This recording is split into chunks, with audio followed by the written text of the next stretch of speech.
The art of living awake day by day. Have you ever gone through an entire day and couldn't remember any of it? You woke up, brushed your teeth, checked your phone, scrolled for 30 minutes, rushed to work or school, ate lunch without tasting it, came home exhausted. And suddenly, it's 11 p.m. Another day, gone. And yet, if someone asked you, how was your day? You might reply, fine, I guess. Nothing special. But here's the real question, were you even there for it? Most people are not living, they're sleepwalking with their eyes open, trapped in routines, running from one distraction to another, like ghosts inside machines. We don't notice the sky when we walk, we don't hear the laughter in a child's voice. We don't feel the warmth of the sunlight touching our skin, we are alive. But we are not awake.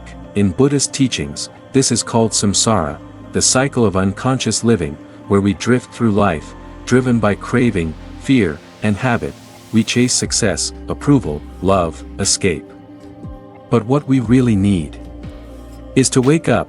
Thich Nhat Hanh once said, people usually consider walking on water or in thin air a miracle.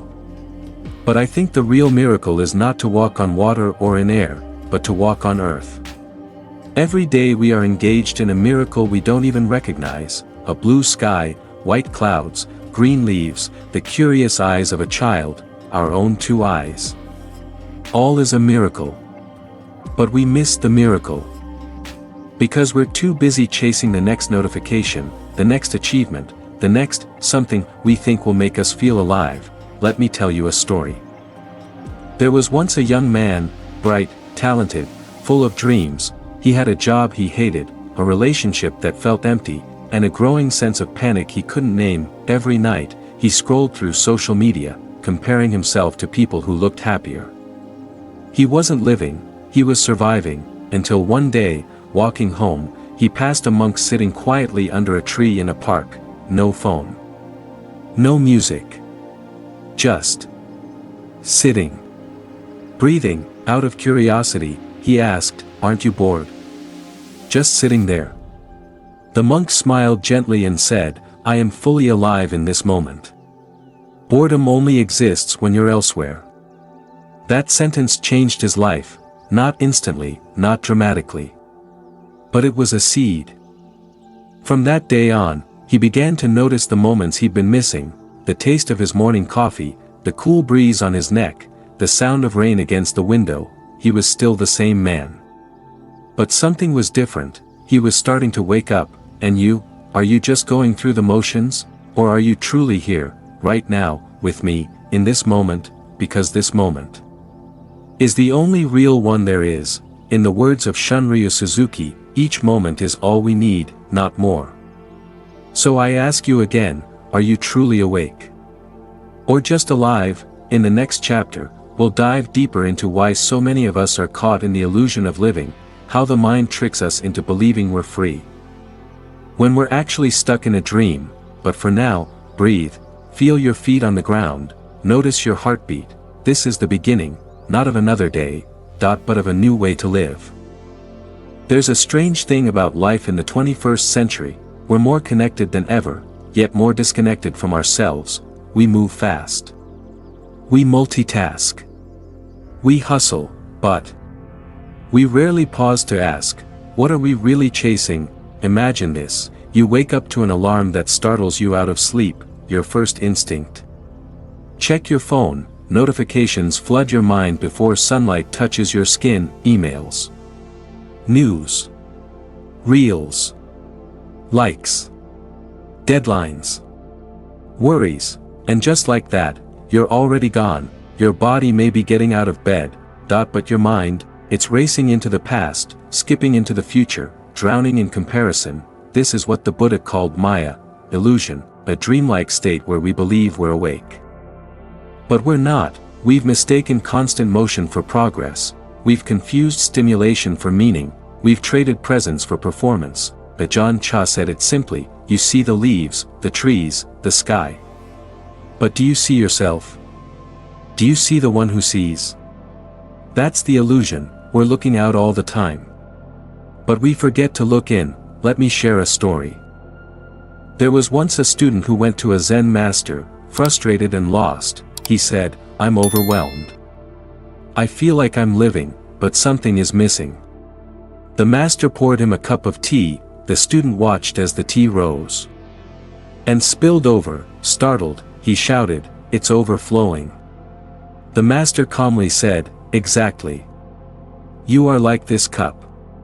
So full of doing, thinking, wanting. There is no room for life itself."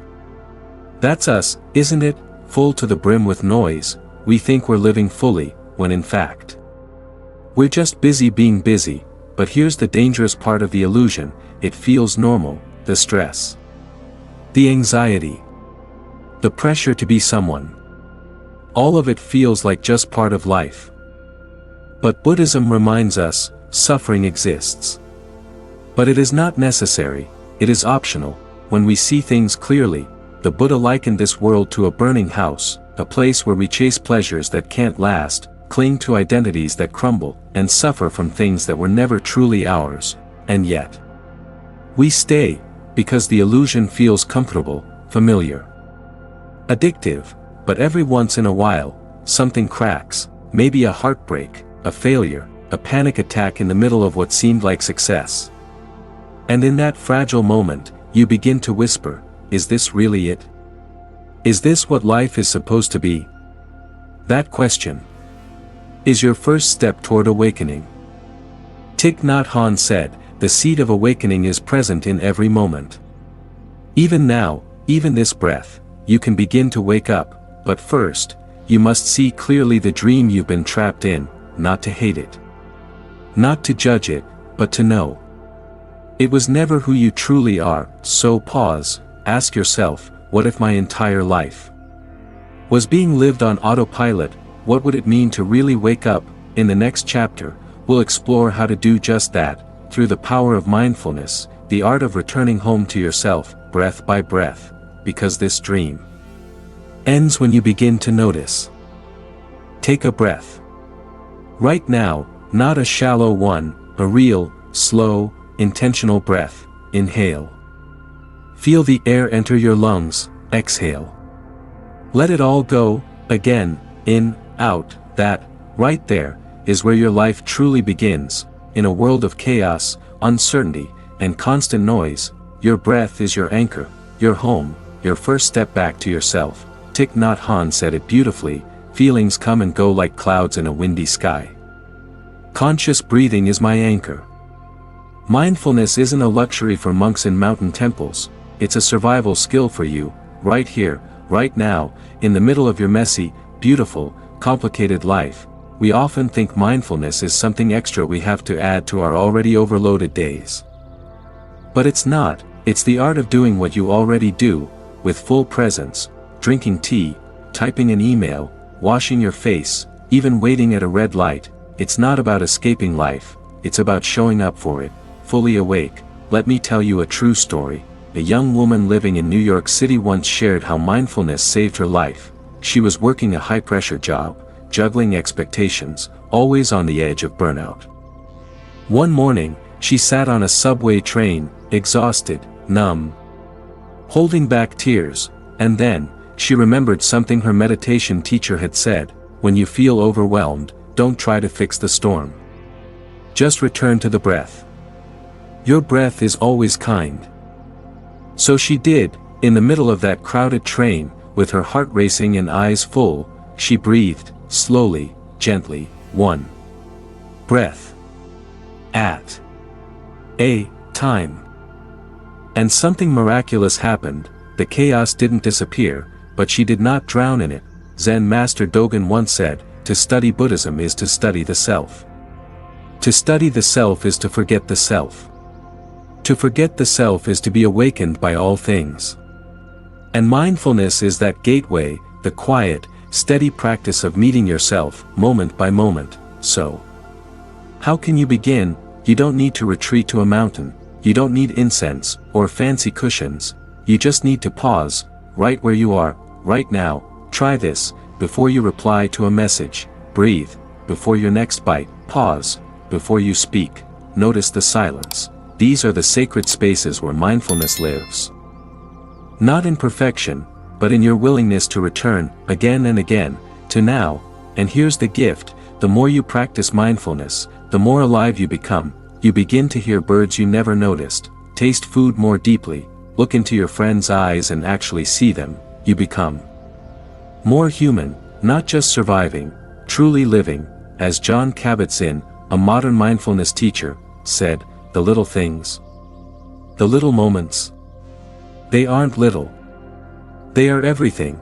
So the next time you feel lost, scattered, overwhelmed, come back to the breath. It doesn't judge, it doesn't rush, it simply invites you home, to this moment, to this breath, to this life. Fully awake. Let me ask you something personal. When was the last time you chose your life, and didn't just react to it? We wake up, check our phones, get to work, handle tasks, answer emails, scroll through distractions, and fall asleep. Only to do it all again. We don't question the routine, we don't remember how we got here, we just keep going, autopilot mode engaged. But here's the truth: autopilot living is the slowest form of dying. Eckhart Tolle called it out perfectly. Most people are not really conscious of how they live.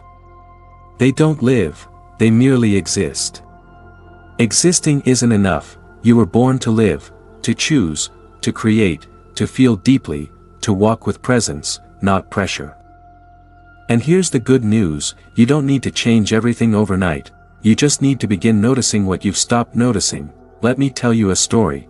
There was a man who worked in finance, high salary, fancy apartment, impressive title, but every morning, he woke up with a sense of dread. He'd silence his alarm, sigh, and whisper, "Just get through the day." Until one morning, while brushing his teeth, he looked at himself in the mirror and asked, "Whose life am I living?" It shook him, not because he knew the answer, but because he didn't. This moment of discomfort became his doorway to freedom. He didn't quit his job instantly. He didn't move to the Himalayas, but he did something radical. He started to pay attention. He noticed when he was pretending to laugh. He noticed when his yes was actually a no. He noticed how often he checked his phone just to avoid feeling lonely. And little by little, choice by choice, he began to live on purpose. This is what awareness gives us: the power to choose, not from fear, not from habit, but from truth. The Buddha taught, with mindfulness, we are no longer puppets of habit. We become authors of our life. Think about that: when you stop running on old programming. When you pause before reacting, when you ask yourself, why am I doing this? You reclaim your life, one breath at a time, one choice at a time. So how do you break free from autopilot? It begins with questions like these: am I doing this because it's right? Or because it's expected? Does this bring me closer to the life I want? Or further away, if I weren't afraid? What would I choose? These questions cut through illusion. They peel away conditioning. They open space for you to respond instead of react. That is the heart of awareness. Zen teacher Charlotte Joko Beck said, "Awareness is learning to stop running away from life." So stop, turn around, face your life, face your patterns, face yourself, not with judgment, but with curiosity, with courage, with compassion, because the truth is, you are not your routines, you are not your fears, you are not your habits, you are the awareness behind them, and once you awaken that awareness, you become free. So today, pause before you say yes, listen before you speak, breathe before you scroll, ask before you follow the crowd. Reclaim this moment, reclaim this breath, reclaim your life.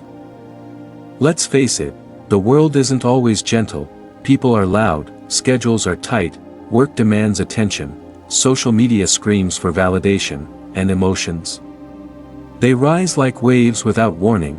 So the question is, can we remain present and peaceful, even here? The answer is yes, but not by escaping the noise, by walking through it, with awareness. Thich Nhat Hanh once said, "The real miracle is not to walk on water or fire, but to walk on the earth in peace." Imagine this: you wake up, not to chase the day, but to meet it.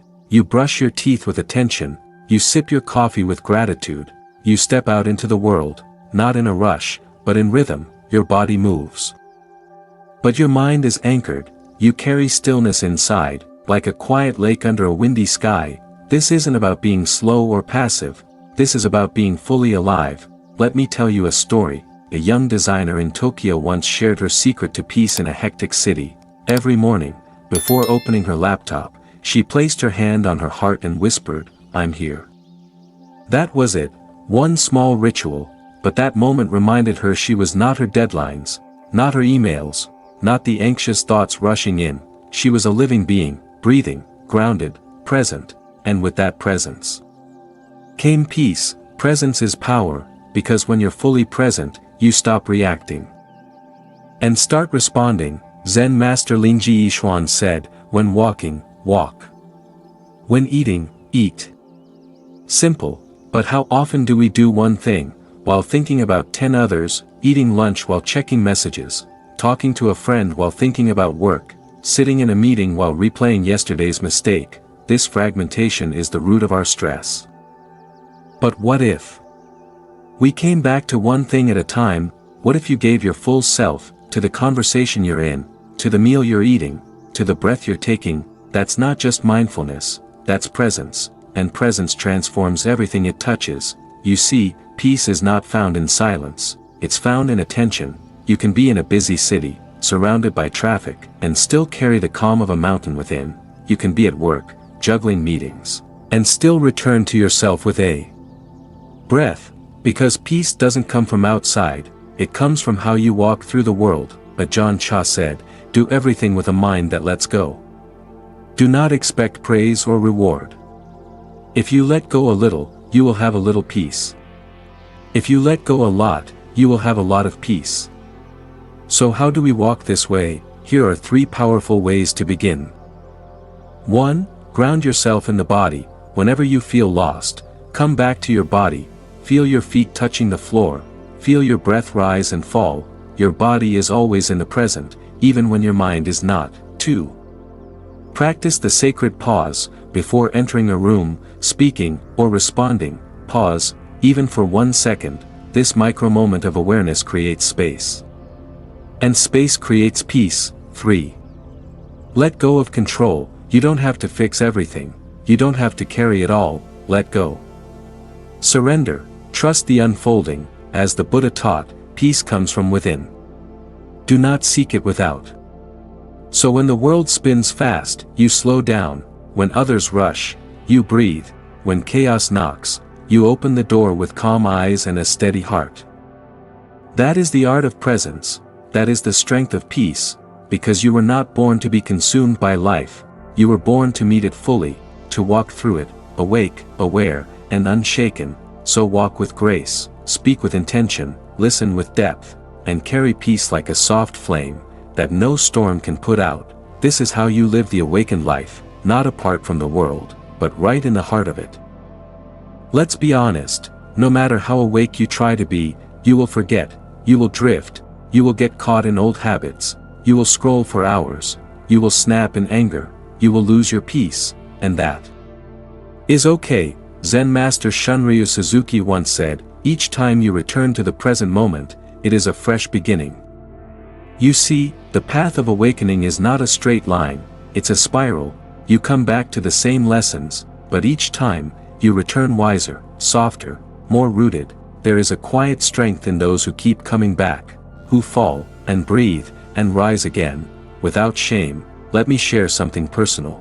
There was a woman who practiced meditation every morning for years, but one season, life got heavy. She lost someone she loved. She couldn't sit in stillness. Her breath felt jagged, her mind, loud. She gave up the cushion, and for weeks, maybe months, she lived disconnected. But one evening, after washing dishes, she stood still, hands wet, eyes full, and whispered to the silence, "I miss myself." And in that moment, with tears and presence and a shaky breath, she returned. That's all it takes, not hours, not perfection, just one breath, one conscious inhale, and you are back. That is the gentle discipline, not the discipline of harshness, but the discipline of devotion, the art of beginning again, without self-blame. As Jack Kornfield reminds us, the goal of meditation isn't to control your thoughts. It's to stop letting them control you. So when your mind wanders, smile at it, like a parent watching a curious child, no anger. No force, just kindness. And redirection. Discipline in the Buddhist sense doesn't mean rigidity, it means remembrance, to remember what matters, to remember where peace lies, to remember your breath, your body, your heart, and then to return, because here's the secret no one tells you, even the most awakened beings forget, even the monks in monasteries lose presence, even the great Zen masters fall asleep at times. The difference is, they don't judge themselves for it, they simply come back. Thich Nhat Hanh beautifully wrote, "Our true home is the present moment." If we really live in the moment, our worries disappear. So how do we live this gentle discipline? First, start small, don't aim to be mindful all day. Just aim to notice, when you've left the moment, and then softly return. Second, create sacred anchors, a bell, a breath before every email, a pause before every meal, a moment of silence before you sleep, tiny rituals, sacred habits, soft reminders to come back to now. Third, forgive yourself. Quickly, self-judgment is the mind's sneakiest trap. You are not weak for forgetting, you are human for forgetting, you are wise when you remember. Let me share a practice. Every evening, before bed, place your hand on your chest, feel your heartbeat, and say, "Today, I forgot. And today, I remembered. I will return again tomorrow." This is enough, this is everything. The awakened life is not about always being present, it's about always returning, returning without punishment, returning with love.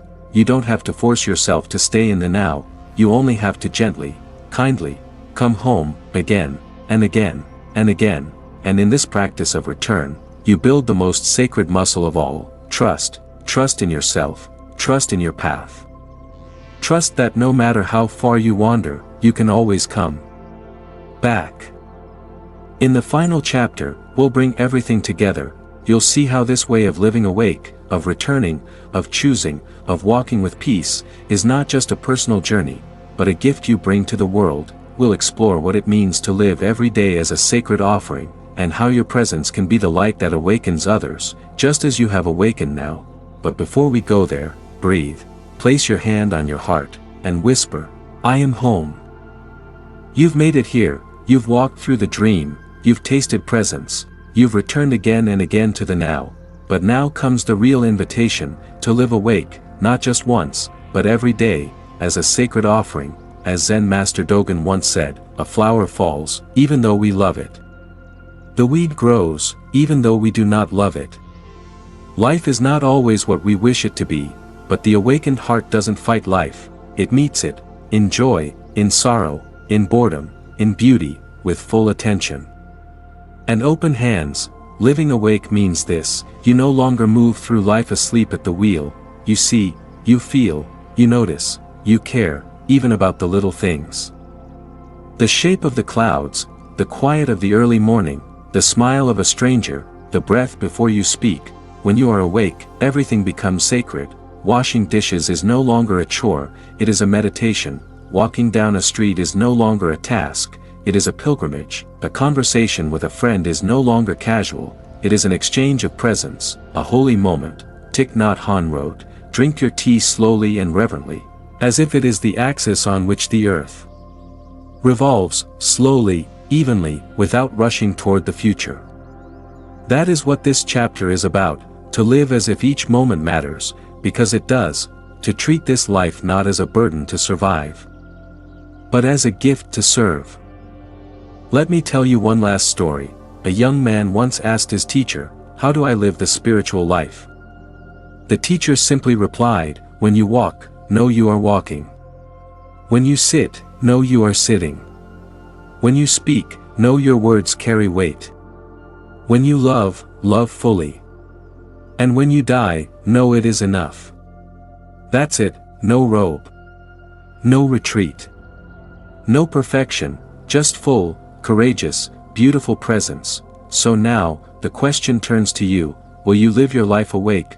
Will you wake up not just once, but every morning? Will you return to yourself in the middle of rush hour? Will you choose peace when chaos knocks? Will you offer your full attention to this world, as a gift of love?